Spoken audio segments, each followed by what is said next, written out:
Welcome. I'm Susan Bauer-Wu, president of the Mind and Life Institute, and I'm so pleased that you can join us for this auspicious virtual gathering. There are millions of you joining in from every continent right now. We're all together to listen to this remarkable conversation with His Holiness, the Dalai Lama, Greta Thunberg, and two renowned climate scientists, Sue Natali and Bill Muma. Our goal today is to raise awareness of climate feedback loops, heightening a sense of urgency, and to offer promising solutions. And we will address this through three essential perspectives: science, secular ethics, and social action. The event is also the official launch of a series of short films called Climate Emergency Feedback Loops. The films are narrated by Richard Gere, translated or subtitled in 20 languages, and are offered freely online. The films are powerful and convey critical insights that will inspire you to take action. And during this program, we will show three brief clips that will spark the conversation among His Holiness, Greta, and the scientists.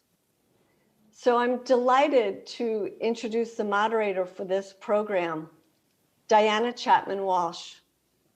Diana is President Emerita of Wellesley College, a former board member of the Mind and Life Institute, and she is deeply Yes. Yeah. And Diana is deeply committed to mitigating climate change and is the co-founder of the Council on the Uncertain Human Future.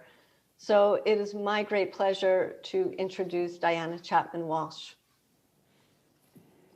Thank you, Susan, and Your Holiness. Thank you. Thank you for convening us, for being here with us. I'm so happy to be with you again. It's really a joy. I've missed you. It's been quite a while. And to be back with the Mind and Life Institute, which you co-founded 3 decades ago. You and I have been together in dialogues in many places, all over the United States and in India, in Mundgod, and also in your home in exile in Dharamsala, where you are now. So it's just such a pleasure to be with you again in this different medium, as you say, very different. We used to sit around your table. It was quite intimate, joined by so many people across the time zones, millions, Susan said, in light and in dark, gathering on this beautiful planet that is our only home. The title of your latest book, Your Holiness, Our Only Home, a climate appeal to the world. And Greta Thunberg, all of us are so grateful for your presence with us today. You're up in the middle of the night. We're so excited to be with you, and I want to wish you a happy birthday from last week, January 3rd. You and I haven't met, but I was at your global climate strike in September of 2019. I was in San Francisco. So maybe I can say I've marched with you and some 7 million others who took to the streets that day. We were called to action by young leaders you inspired. We had been watching you, your personal sacrifices, your knowledge and self-discipline, the force of your words, their precision. We were learning from you, and we were saying to ourselves, I can't just sit here and admire her. I have to stand with her. I have to march with her. Together, we can make a difference. Many of us have been saying those words for years, Greta. You made them true. Thank you. We have a singular purpose for our time together, all of us, that each of us will leave this conversation changed, and I include myself, changed by 2 words related to climate change. One we're hearing increasingly, the second less so: emergency and possibility. Behind those 2 words are 2 other words. Climate change, the emergency, the possibility, 자자다 고급 니가 여버지 랑 자자 타년이 등에 버치고 또 자자 여버지다 아니 고급 여버지 고급 여버지 Right. Good. Behind those two words are two other words, feedback loops. And that's what we're here to learn about today. Scientists worry constantly about climate feedback loops, but the public, politicians, the media, and others in power are mostly unaware of them, and we need to wake them up. Greta has been trying to do just that. So we're here to learn about feedback loops, what they are and what they mean. First and foremost, they mean that we are in an emergency now, not later, now. But also, and here's the possibility, we'll learn today that the forces caught up in these feedback loops, the natural balances of nature, are a crucial part of the possibility we have to slow and even reverse global heating if we act to protect these natural balances now. We'll show 3 short clips from our new film series that explains why all of us should educate ourselves and be alarmed. Then we'll hear from 2 scientists, as we've heard from Susan, Doctors Susan Natali and William Mumal, who will help us see the problem, how global heating from our fossil fuel emissions and destruction of our forests are accelerating natural processes that threaten to spin out of control. And, this is important, and they will show us how we can be part of a solution, that if we work together urgently, intelligently, we can hope over time to renew nature's own best technologies for storing excess carbon where it belongs, in the ground. Before we turn to the science, though, we have the great pleasure of witnessing a live encounter, the first ever, as I understand it, between 2 extraordinary individuals.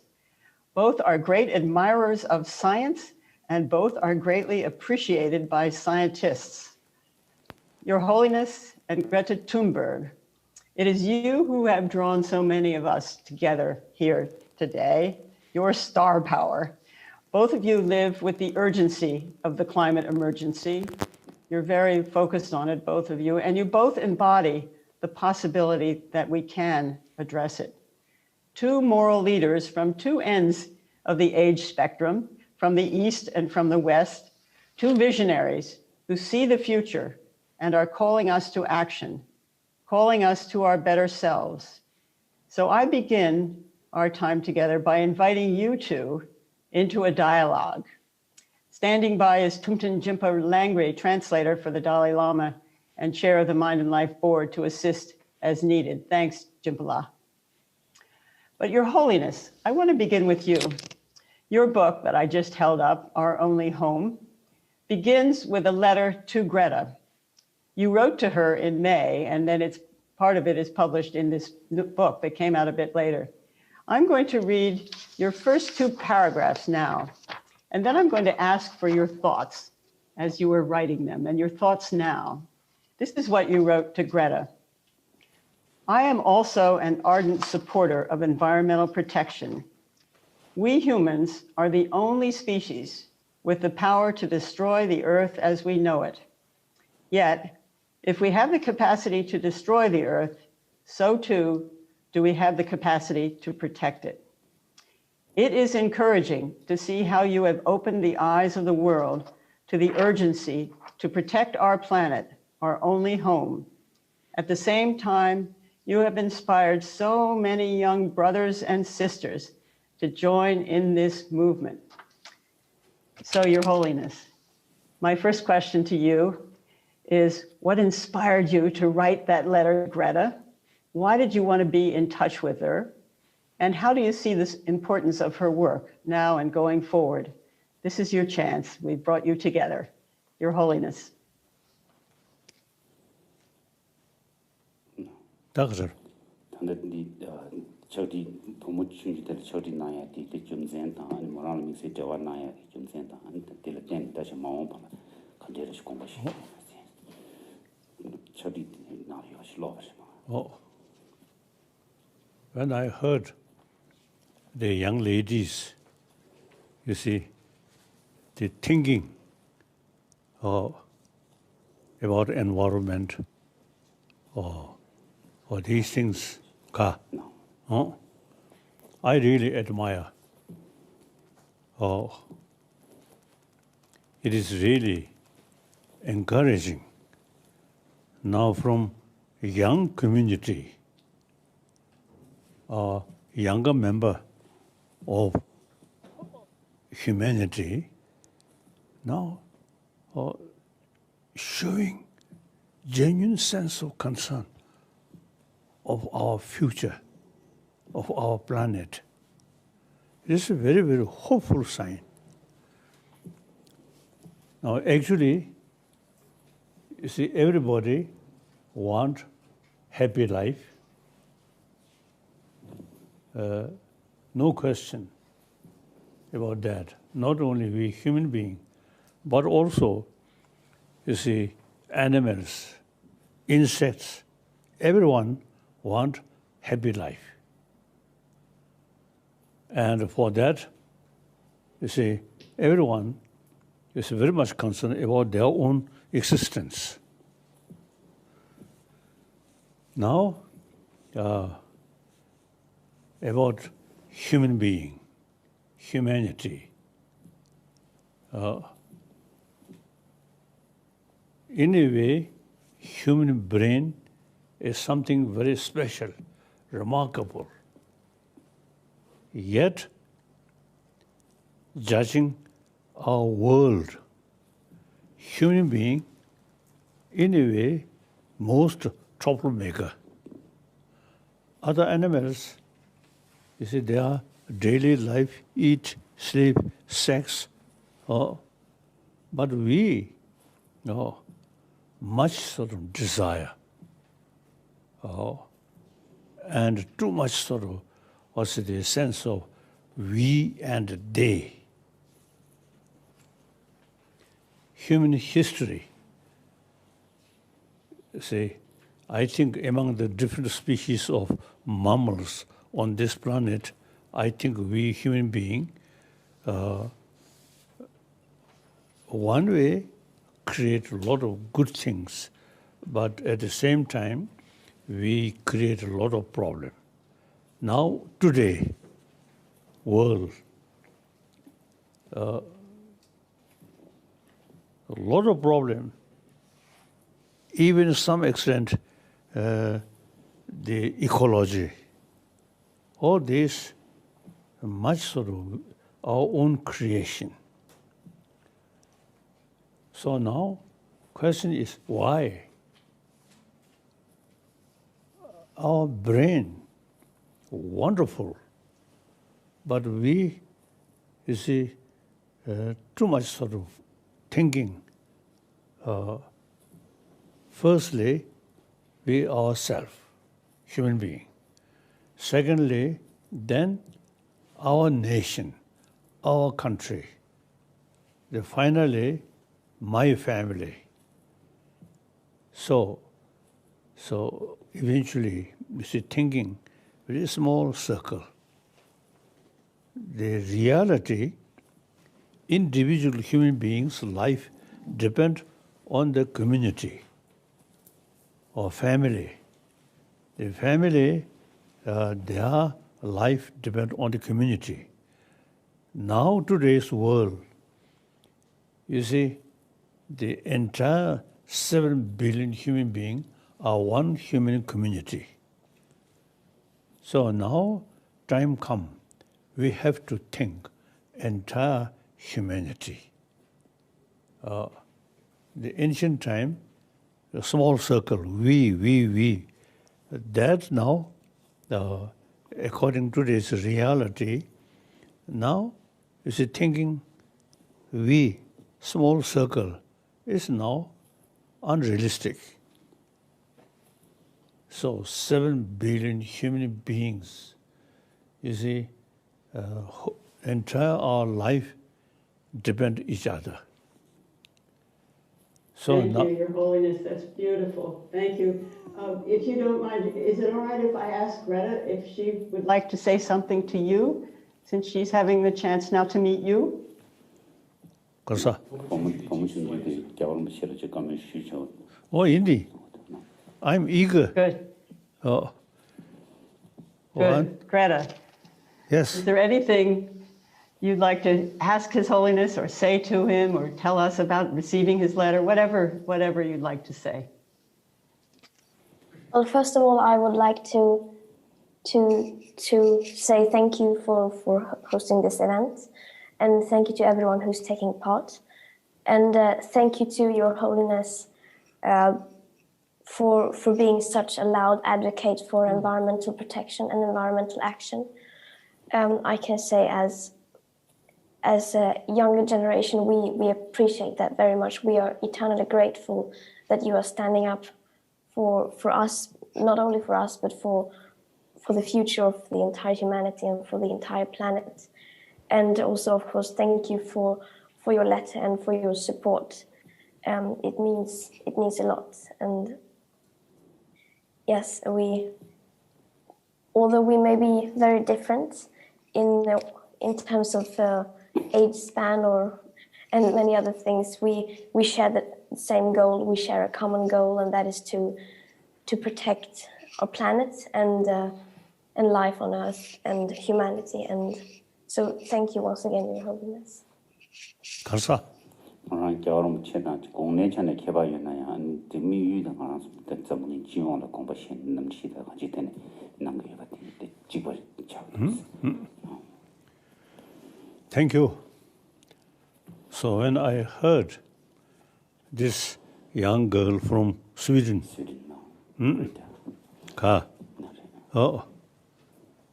I really felt,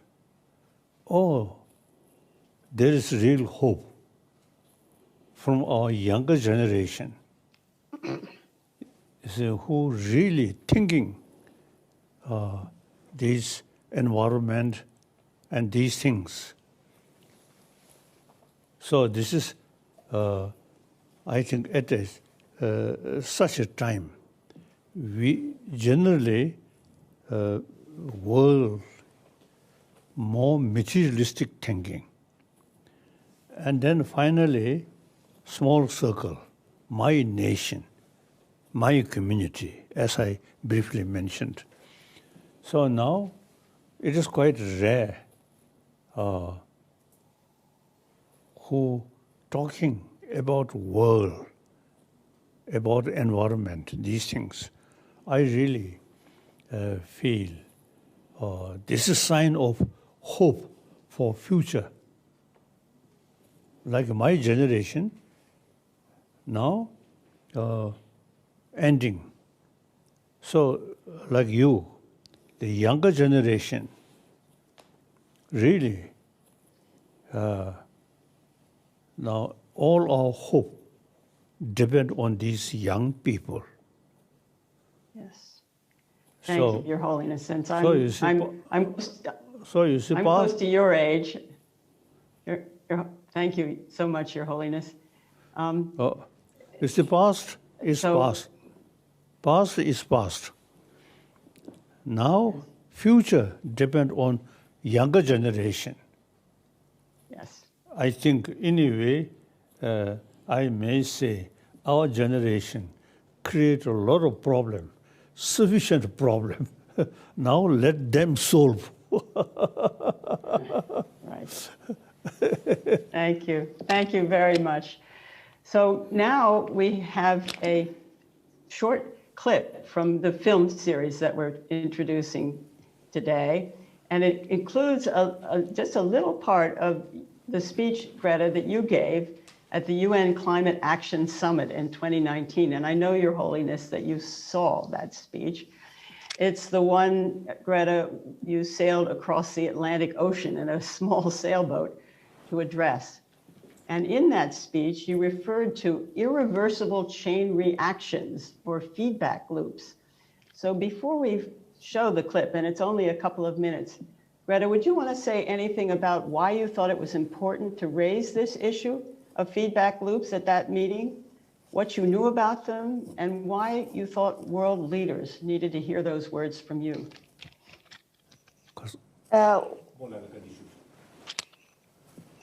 Well, I mean, it's the speech is very dramatic, but I thought that at least my experience is that right now there's a huge lack of awareness, and that the science isn't being enough brought it's not being enough discussed and brought in the conversation. So I think we are desperate for a race in spreading of awareness, and we need to tell people about what's happening right now, because we are to a large extent unaware of what's happening. Most people I know, I encountered, haven't even heard of feedback loops or tipping points, chain reactions and so on. But they are so crucial to understanding how the world works. They just show how complex everything is, that we cannot, that our actions have consequences. We have such a lack of respect for nature and for the environment that we just think that, oh, things will work out in the end. We don't seem to think about that our actions have consequences a lot of the time beyond our comprehension, things that we cannot understand, things that we cannot predict. And when these things are set in motion, we can, in many cases, not stop them. So we cannot solve the climate emergency without taking these feedback loops into account and without really understanding them. So that is a crucial step. Thank you, and we have you both to thank, Your Holiness, for lending your prestige.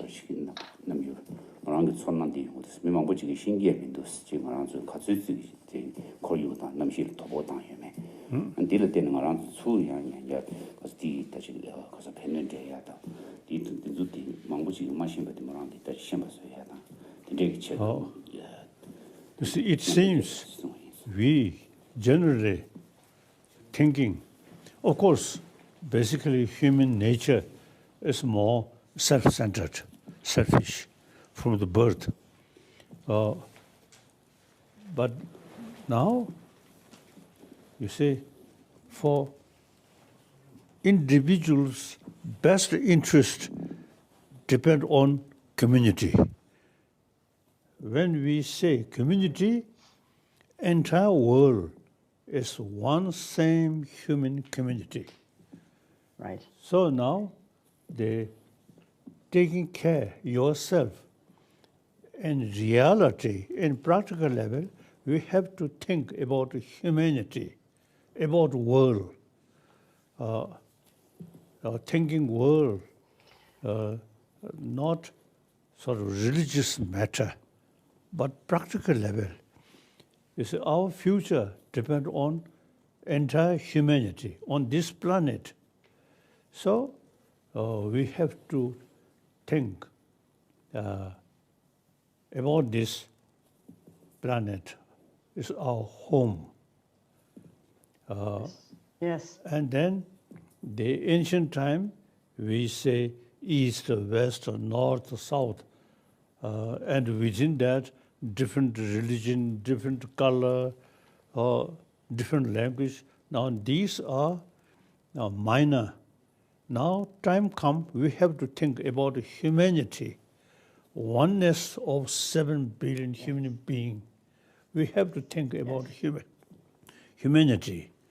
So it is important we keep in our mind the individual's future depends on humanity.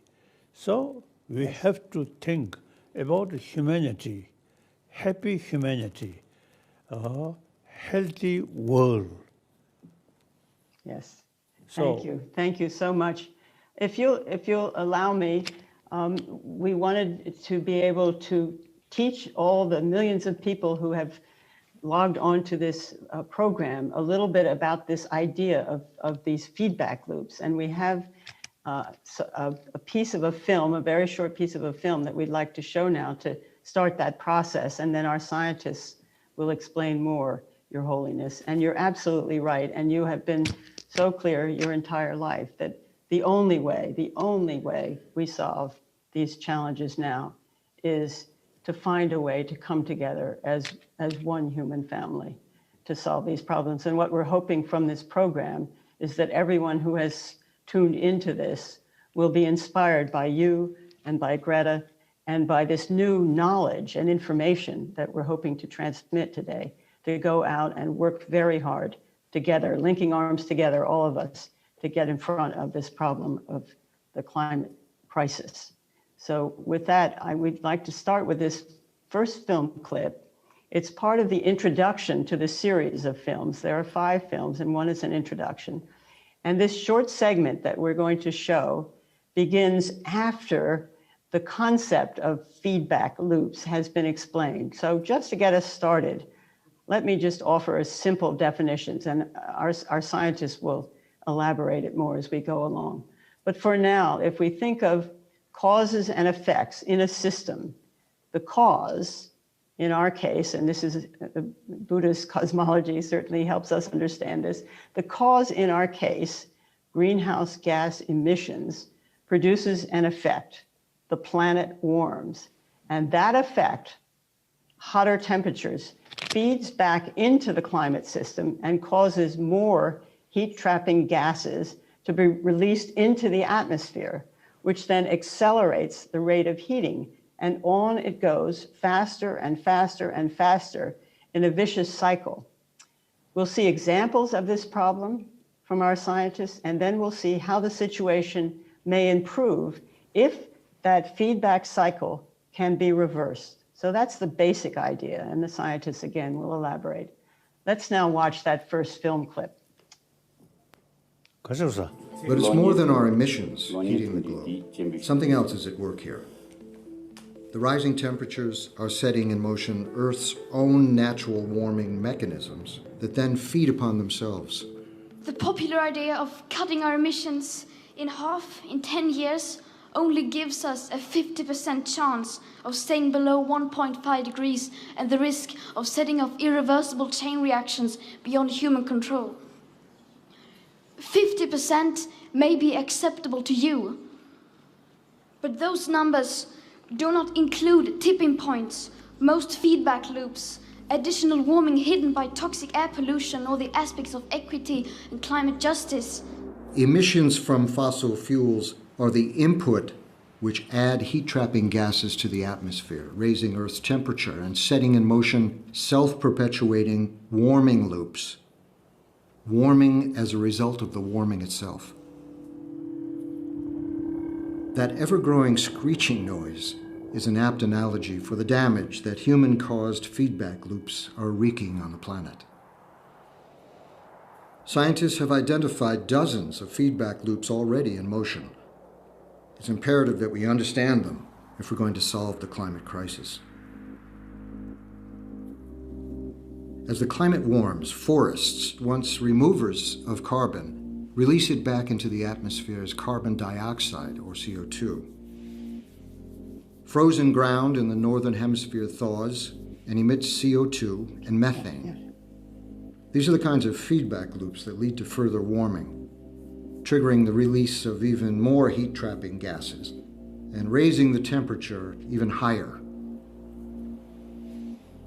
In this series, we will highlight 4 of the major feedback loops impacting climate: the melting of sea ice in the Arctic Ocean, increased drought and fires in the world's forests, the decay of organic matter from permafrost thaw in the northern hemisphere, and disruptions to the jet stream and our global weather.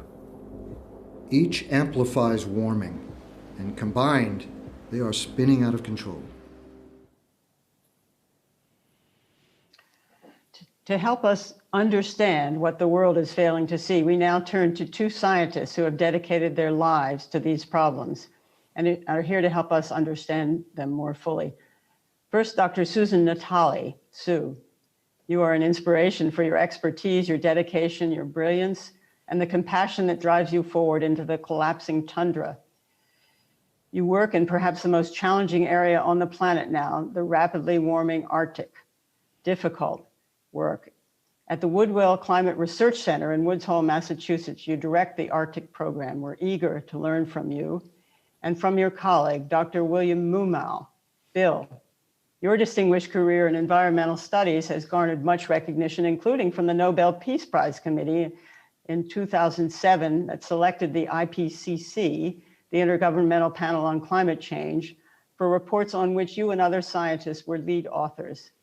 Bill and Sue will discuss, as examples, feedback loops in two kinds of natural ecosystem: thawing permafrost in the Arctic, that's Sue's area, and destruction of the world's forests, that's Bill's expertise. They'll discuss how these two systems interact. Sue will go first, and she'll introduce a second short clip from the series. It shows her in the field and in her lab. Sue, would you please explain to us what we need to know about Arctic warming, permafrost thaw, and feedback loops? Yes, thank you, Diana. And first, I want to also thank Your Holiness and Greta for your leadership, for your powerful words, and for your actions to protect our planet. I'm going to be talking about the Arctic, which is home to a number of important feedback loops. For example, the loss of reflective ice and snow is causing the Earth to absorb more of the sun's energy. As a result, the Arctic is warming more than twice as fast as the rest of the planet. But no matter where you live, you've likely felt or seen the impacts of climate change over the past few years, because across the planet, we're seeing an increase in the frequency and severity of wildfire, of heat waves, of floods, and of droughts. But nowhere are the impacts of climate change more severe than in the Arctic, as has been witnessed by Arctic residents for more than a decade. In this next film clip, I describe the rapidly changing Arctic landscape and the impacts on global climate. And I start off with my observations from a recent field expedition in Alaska. So let's now watch the second film clip. Last summer, while working in her usual field location in Alaska, Natalie witnessed a remarkable acceleration of permafrost melting. First of all, it was very, very warm. It was 90 degrees Fahrenheit in the tundra. There were places where we walked where my foot fell into the ground because there was no longer any ground structure, because the permafrost was thawing. I've never seen change happening that quickly from one year to the next. To understand how this thawing will impact the global climate, Natalie and her team collect permafrost cores from different locations across the Arctic.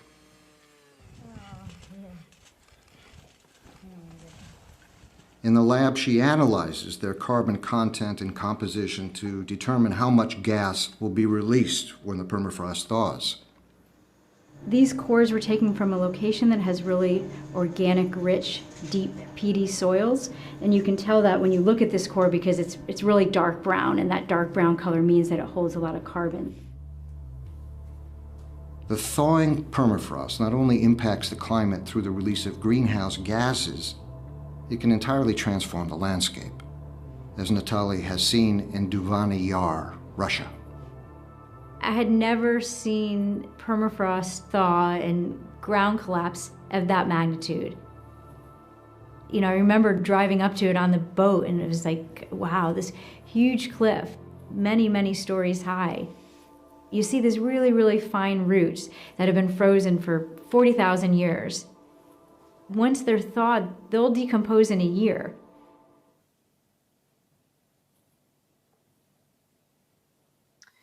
So, as you saw in the video, the thawing of frozen ground called permafrost is dramatically altering the land in the Arctic and in other regions that contain permafrost, including the Tibetan Plateau. When permafrost thaws, it can cause the ground to collapse, damaging infrastructure, people's homes, and creating hazardous conditions for the people who live on permafrost. In addition to these direct local effects, permafrost thaw can also impact everyone on the planet. This is because of the permafrost feedback that can warm our climate. The source of this feedback is the vast amount of carbon that's stored in permafrost. There's twice as much carbon in permafrost as is currently contained in our entire atmosphere. 3 times more carbon stored in the permafrost region than is in every tree in every forest on the planet. That carbon has been frozen for thousands of years, and now it's starting to thaw. As it thaws, microbes break down that organic carbon and release it into the atmosphere as greenhouse gases. Those greenhouse gases contribute to warming. Warming in turn leads to more thaw, which leads to more heating. This is the permafrost feedback loop. The amount of permafrost that will thaw and the greenhouse gases that will be released from permafrost once it thaws depends on the actions that we take now in terms of limiting fossil fuel emissions and protecting our forests. If we continue to emit fossil fuels at our current rate, permafrost carbon emissions will be substantial. For example, by the end of this century, permafrost carbon emissions may be on par with the current rate of emissions of the United States, the second largest greenhouse gas emitting nation.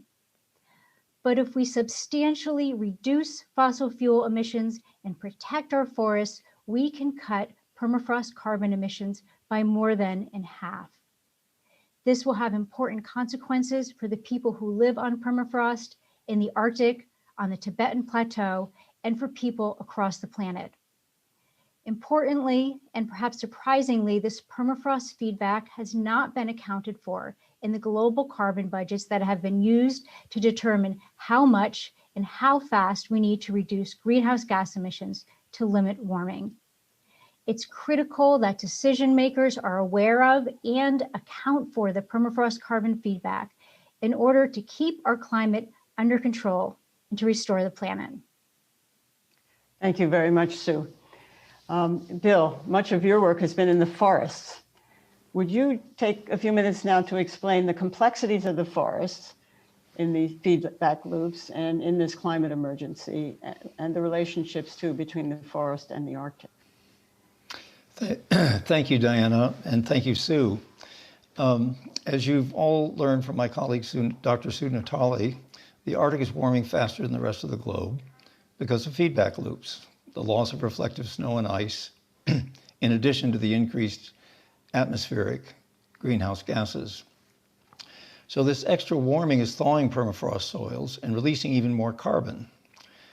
In other parts of the globe, warming of forests, wetlands, grasslands, and agricultural soils increases the metabolism of plants and soil microbes so that they store less carbon and release more carbon dioxide and methane to the atmosphere, an important feedback loop accelerating warming.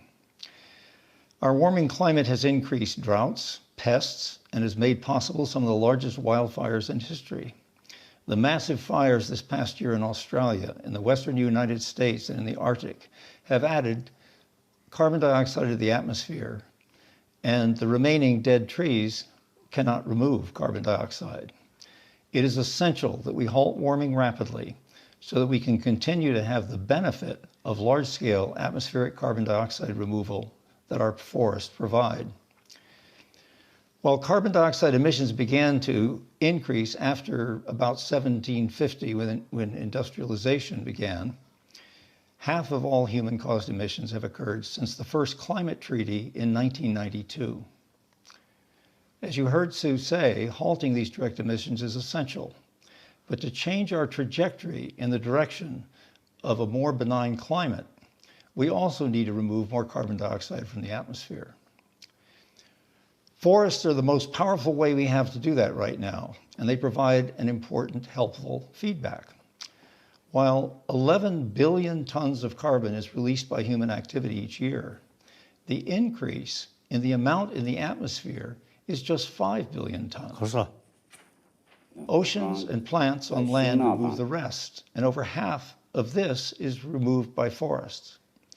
Trees steadily accumulate carbon by absorbing atmospheric carbon dioxide through the amazing process of photosynthesis. That carbon makes up half the weight of dry wood, and some of it accumulates in soils as leaves and fallen wood decompose. In older temperate forests, half the carbon is in the soils, and in northern forests, up to 90% is stored in soils. Now, when a forest is cut, much of the carbon from the wood and soils is released rapidly into the atmosphere. About 15% of human-caused carbon dioxide emissions come from forest loss. Forests are cleared for agriculture and urban development, or to produce wood products, and burned to produce electricity in the developed world. There are more effective ways to grow food, and electricity from burning wood emits more carbon dioxide than burning coal. Zero-emission technologies like solar and wind produce electricity with no emissions during their operation, and they do so at a lower cost than burning wood. So I would say that it is better to keep our carbon inheritance, that's what it is, it's an inheritance from the past, that we keep our carbon inheritance in our forests and soils rather than release it to the atmosphere and try to recover it later. Well, even when forests aren't harvested or cleared, scientists who study forests are finding a worrying trend. In the videos, you will hear scientists reporting that forests like the Amazon are accumulating less carbon now than they did even a decade ago. These trends are seen in other forests in different regions as well. An altered climate that is more drought-prone appears to be driving these changes. Forests are at the heart of a feedback loop that can either warm or cool our planet. And we get to determine which direction that goes. In a few minutes, we will describe how we can increase the amount of carbon dioxide removed by forests and soils to eventually cool the planet. But first, we would like to share this short excerpt from one of the climate emergency films. Well, with the clock ticking, it comes down to how we manage temperate forests. Use them for commercial purposes, or keep them intact to cool the planet.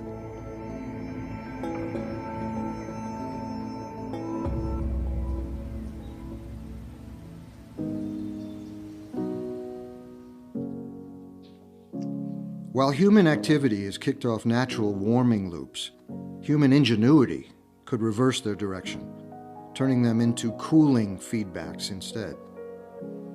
It would mean protecting and expanding forests, preserving marshes, grasslands, and all natural habitats.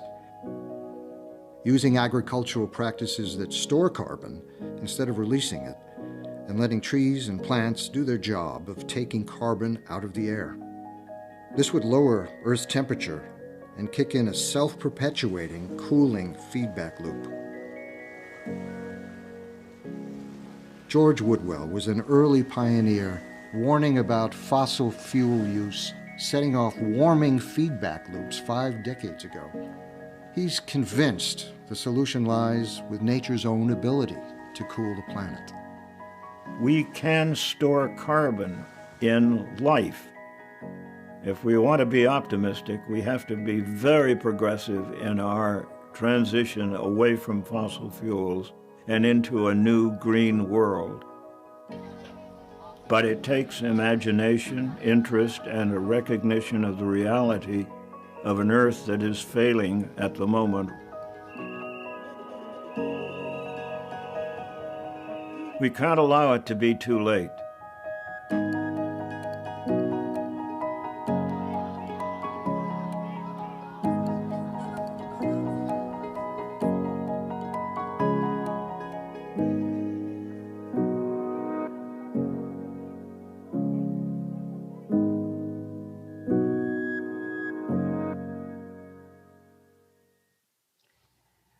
we can't allow it to be too late. That's why we're here. So we have a few moments, if you would like, for you, Greta, and for you, Your Holiness, to ask questions of the scientists. There was a lot of information packed in those remarks that they offered. So starting with you, Greta, is there anything you would like to ask of either or both of the scientists?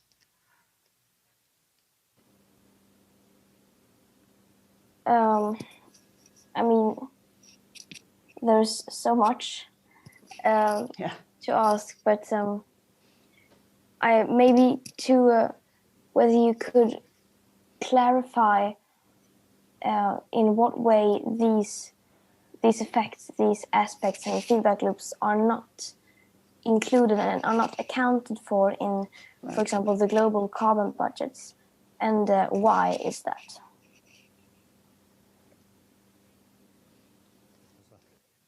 I'll start. Thank you, Greta.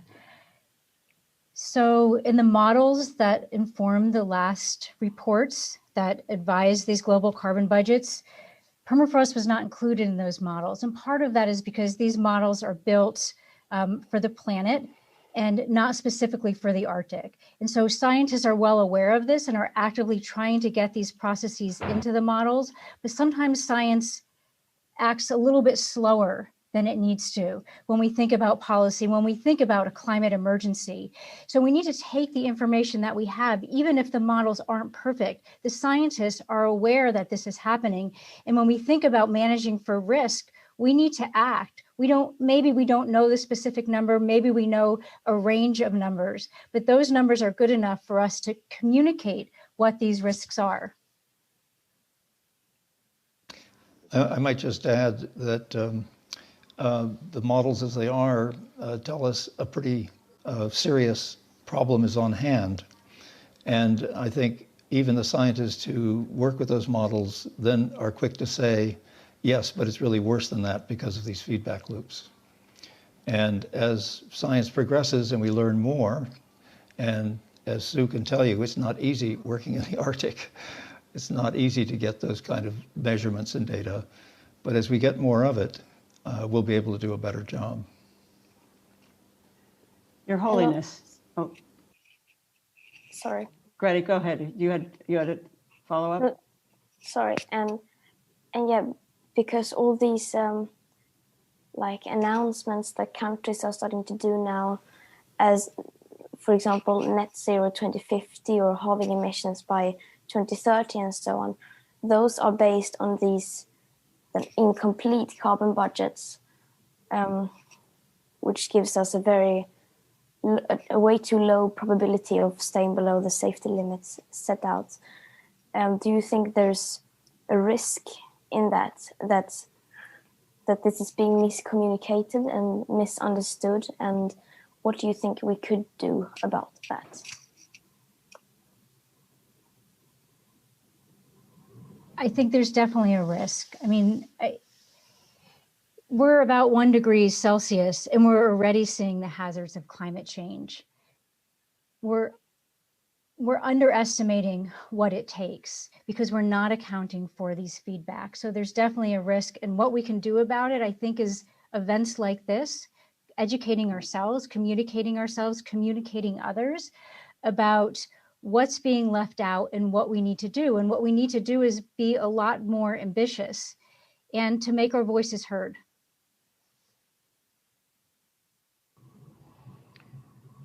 Yes, that's a big part of the reason why we're having this meeting. Your Holiness, is there anything you would like to ask of the scientists before we move on?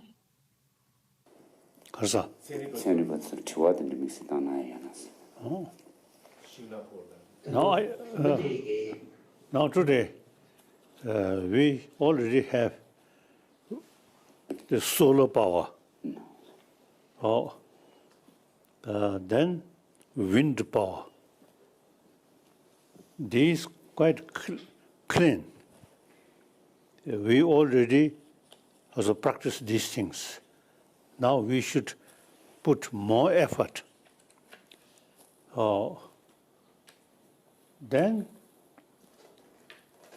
Then also, you see, we have to pay more attention to deforestation. We should now think more seriously the protection of this environment. Within my own lifetime in Tibet, in Lhasa area, when I was young, you see, most of the high mountain, lot of snow, but gradually, year by year, less and less. And here, Dharamsala also. Now, the snowfall, less and less. So now these are some scholar say because of global warming, now eventually like Tibet become desert. Some scientists say that. So this, so serious matter, like Tibet, I always now, although regarding Tibet, the political matter on these things, I already retired. But one my commitment is preserve Tibetan also ecology. That's something very important. Usually you see people, they do not much think about the importance of this preserved environment. So now we should cultivate more trees. Then I think these things, I think much depend on education. We feel 1,000 years, we simply go like that. But now today, because of climate change, global warming, so we have to think now seriously preservation of this ecology, very important. Then since many years, I have one, dreams. When I go flight Europe to Europe and to some African countries, the large area, you see, in Africa, a desert, sand land. And similarly in Australia, except in coast area, otherwise in center, the very center, there is one because of steam. I also visited there. Otherwise, to say, large number of Australia desert. Yet, Australia, all 4 sites sea. We have now technology translate sea water, salty water, to drinking water. I have seen. So we already have that technology. So we can use seawater, use for cultivate and drinking or use. So the Australia, big land, eventually can be cultivated area, land. Then Sahara, from Mediterranean.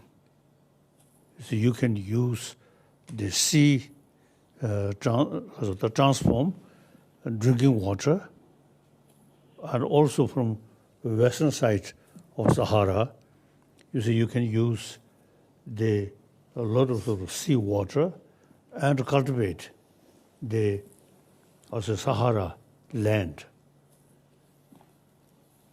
So sometimes I have that kind of sort of dream, a possibility there.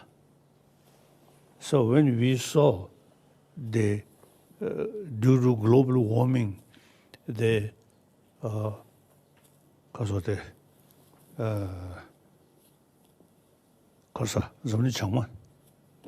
Northern Hemisphere. Northern Hemisphere. Oh, Northern Hemisphere, as you see, picture shows, there's a lot of sort of melting, the big ice. So Atlantic, Arctic. Oh, kasa. No, Arctic. Arctic. Oh. South Pole, not much sort of concern. But Northern Pole, oh, so we have to think seriously. Now, these pictures very useful. But now question is how to protect these. What is the sources of these big sort of melting, and what we can do. So I think nowadays related with environment.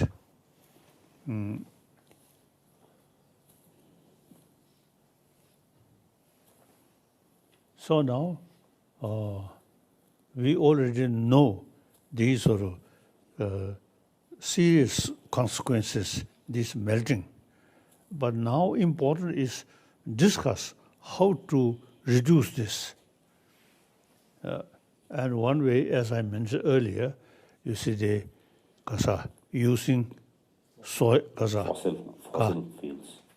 Fossil fuels.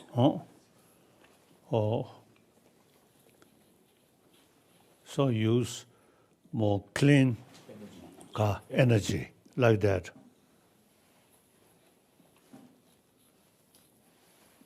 Thank you, Your Holiness. When you won the Nobel Peace Prize in 1989, you began articulating a vision very much like the one you've just described now. You've been thinking about this for a very long time, and we're grateful for your leadership on these questions. And what we have with this new science that we've seen represented briefly by these scientists who've spent their lives and continue to spend their lives doing this deep work, is that there are new ways to think about enlisting nature as an ally with us. We're part of nature, so we are of nature, in solving these very serious problems of these feedback loops that are spinning out of control and causing this excessive warming. So that is developed much more fully in the film series, and we will make available the links to the films to everyone who's watching, and hope that everyone will see a way to educate themselves more deeply and more fully in what's actually happening on the planet. And as Greta has said, the fact that the decision makers are not taking this into account in the decisions that they're making. They aren't paying attention to the damage being done by these feedback loops. So we'll ask everyone, the millions of people who have listened in today, to take inspiration from your lifelong effort to preserve the environment in the Tibetan Plateau and around the whole world, and your deep, deep belief that we can act now as one humanity, 7 billion on the planet, and begin addressing these questions. So just before we finish, I thought I would ask each of you for your call to action, we'll call it. So what would you like to say as we finish? And I'll begin with Greta, who has started a social movement and mobilized millions of people. Greta, as we complete this brief time together, and as we hope very much that everyone will take from this a commitment to learn more about these feedback loops and how to manage them more effectively, what would you say to encourage people to stay with this challenge? Well, first of all, I can clarify that I haven't created a movement. I haven't mobilized people. It is me together with other millions of people of all ages, but especially young people. It is we together who have done that. But also that my call to action would maybe be that we are right now at a time where we need to start to speak clearly, and we need to educate ourselves. What we need the most right now is of course climate action, but in order to achieve that, we need awareness, and we need for people to to understand these kinds of global mechanisms and what is happening right now with the planets, and maybe also what is not happening. So that is my call to action. That is my, if I could ask one thing of you, it would be to educate yourself, to try to learn as much as you possibly can. There's unlimited amount of information, and spread that knowledge, spread that awareness to others. We need to create a social movement. We need to shift the social norm, because if we are enough people who demand change and who are advocating for these things, then we reach a critical mass, and then we will no longer be possible to ignore. So that's what we need to do right now. It's not a small task, but it's something that we need to do because there's simply no other option. And also, of course, yes, also focus on solutions. And I think that you will be talking about that more later on, but also restoring nature is perhaps, it's not only a solution to the climate crisis, it's also a solution to the biodiversity crisis and so on. And then we no longer have the possibility to choose between different kinds of actions. We now need to do everything we possibly can. And then restoring and rewilding nature is perhaps one of the most important things of doing that, to change the way that we see nature. Thank you. And also, if this is my final statement, then I would also like to thank every one of you. Thank you to Diana, Sue, Bill, and of course Your Holiness, and Jimpa, of course, and everyone else who's taking part, and of all you for watching as well. Well, thank you very much, Greta. Bill, did you want to say something very briefly now about solutions, just as succinctly as you can make it, so that we go away with a clear idea of what it is we need to advocate for?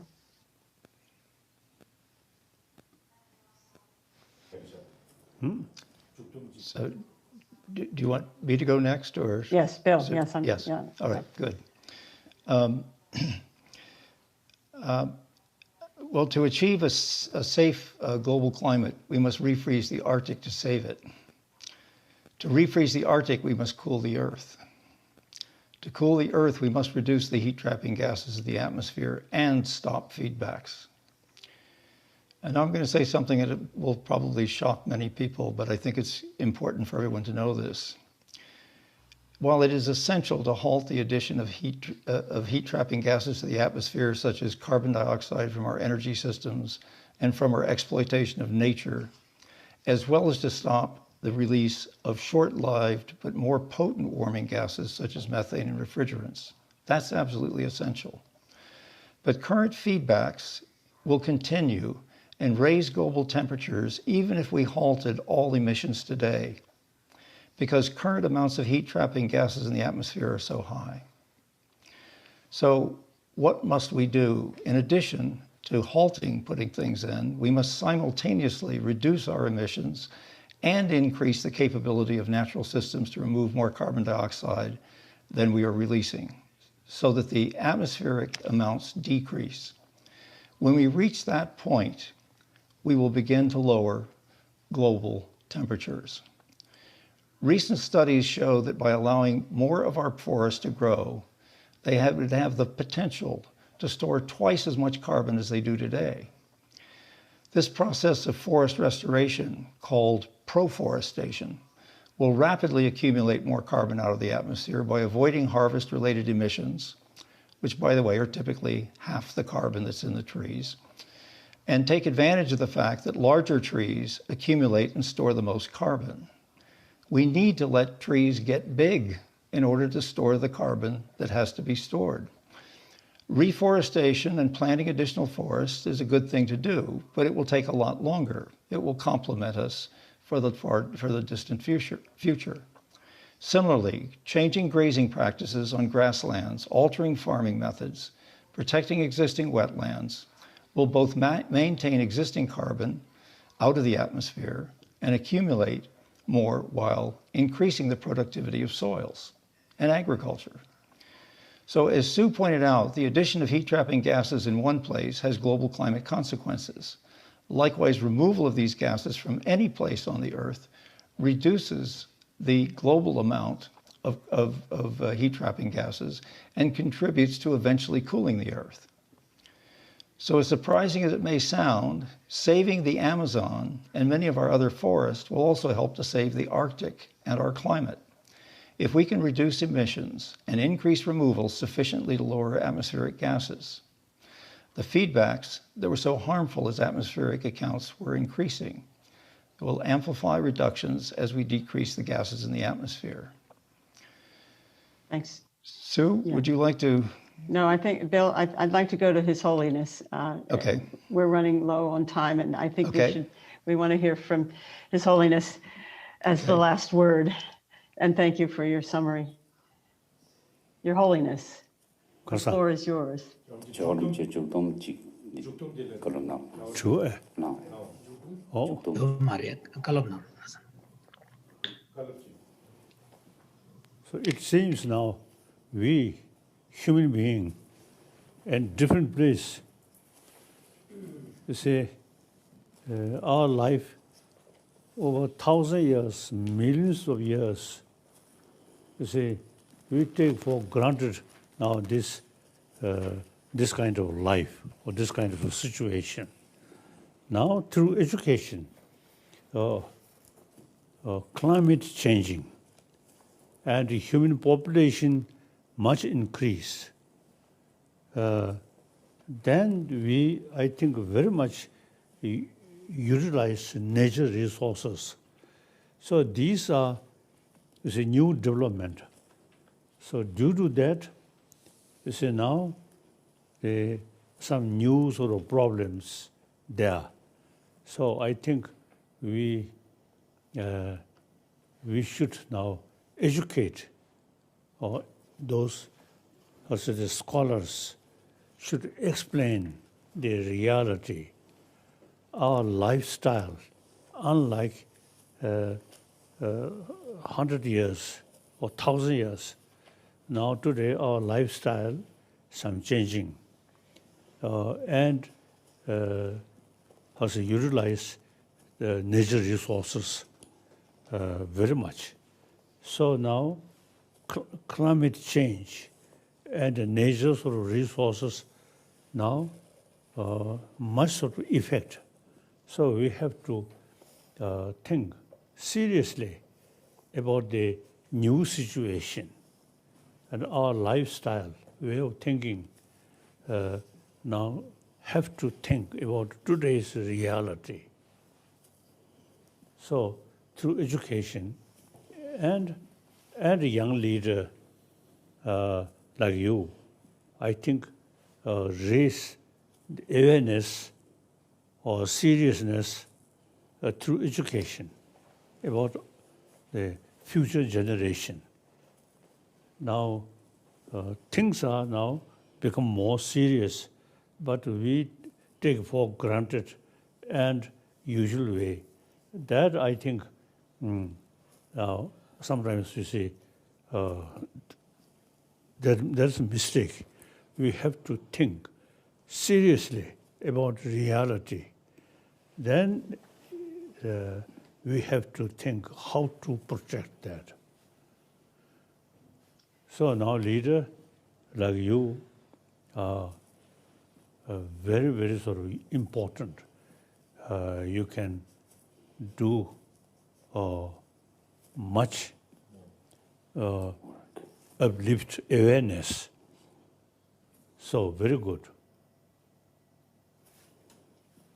Thank you. And then previously, Thank you. Previously, when we face some problem, difficulties, then according to your own religion, faith, God, or Buddha, that's not sufficient. We must act according to the situation, not sufficient. God, Buddha saying that, not sufficient. We ourselves, as far as Buddhism is concerned, Buddha mentioned, you human being, you are your own master. Things depend on your thinking, your action. So sometimes we too much easy. We create a lot of problem. When we face that problem, we just say God, God, God. That's I think if Jesus Christ there, we pray to God, God, you. And who create problem? Not Jesus Christ, but you yourself. Now you have the responsibility. Buddha also similar sort of answer. So therefore, we ourselves, there are a lot of problems which due to our own behavior, then we have to think seriously how to resolve, how to reduce this problem. Thank you. Absolutely. Thank you, Your Holiness. Thank you very much. You're right, it is our responsibility, all of our responsibilities. And maybe the best news, as you've said, is that Greta Thunberg and the many young activists, Greta, thank you for correcting me. It's many young activists who have risen up, are rising up now everywhere to demand that the world's leaders do act now to address this emergency. And they're also insisting that these leaders do so in the context of a serious focus on social and economic justice, climate, environmental justice. And so I think for us, it is now to join them, all of us, to act not once, but over and over, to enlist others to join us until each one of us forms a multitude. If we do this well, if we stay with it, then we can imagine the possibility of a social feedback loop that builds and builds and builds to a global response of sufficient speed and scale to meet this looming threat. We can begin right away by spreading the word, demanding of our leaders, as Greta often says, that they act as though our house is on fire, because it is. We're not lacking for fire extinguishers. That's what the scientists are telling us. And some of them are in nature. We must take care of them so that they can take care of us, these forces of nature that these two scientists have studied so intensively. So please, everyone, watch these films. Make sure everyone you know watches them, talk about them. You can find them at Feedback Loops Climate. That's 3 words, feedbackloopsclimate.com. Join together, organize, learn more, study, educate. Yes, Your Holiness, education, education, education. Yes, Greta, we all have to become scholars and teach ourselves and learn. There are so many resources available that all of us could become quite expert if we just make the effort. There are many effective organizations that will welcome you eagerly, and being active with others is a great way to cope with the anxiety of our situation. We should hold to account for the health of the planet every leader we know in every setting, whether elected or appointed or self-appointed, and ourselves, our families, our friends. We must hold ourselves accountable too, as Your Holiness, you have said. Find the roles we can play, find our partners, find our passions, find our joy with the Dalai Lama, who has overcome great hardships by consistently spreading compassion and love and joy. We can start living now, all of us, for a future that we can love. So finally, we thank you all so very much for being with us. Your Holiness, thank you from the bottom of my heart for your wisdom, your guidance, your insight, and for hosting this event for us and with us. Greta, thank you so much.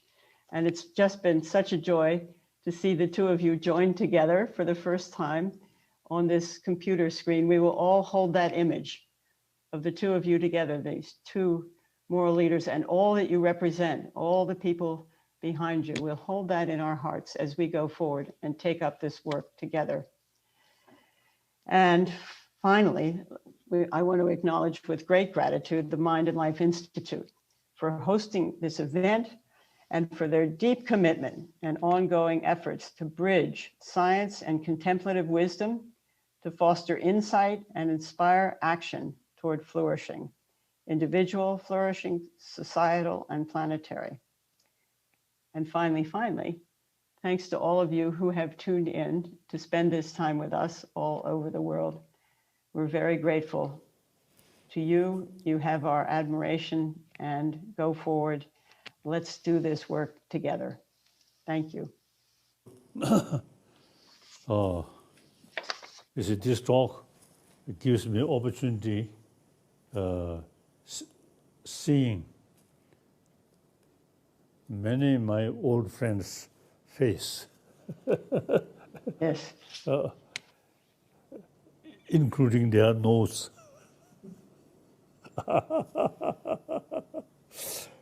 So, this topic, the responsibility for everybody. Yes. I promise you, I commitment these continuously carry. And then my brothers, sisters here, you also, you see, think seriously about this matter. Then especially the Swedish young girl, very hopeful sign. Such young, really now showing seriously about this matter. It's very, very encouraging.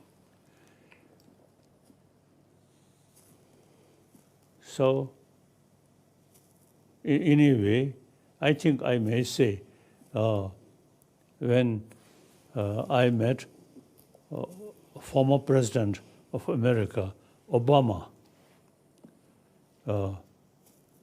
after we discuss discussions, then I told him, you are younger than me. So after me, you please carry, you see, these ideas continuously. And he promised. So similarly here, you see, a younger sister, so please, you see, carry also these, also the responsibility about humanity, about the world. Please carry continuously. Thank you. Thank you. Bye-bye. Thank you, Your Holiness. Bye-bye. Thank you so very much. Thank you.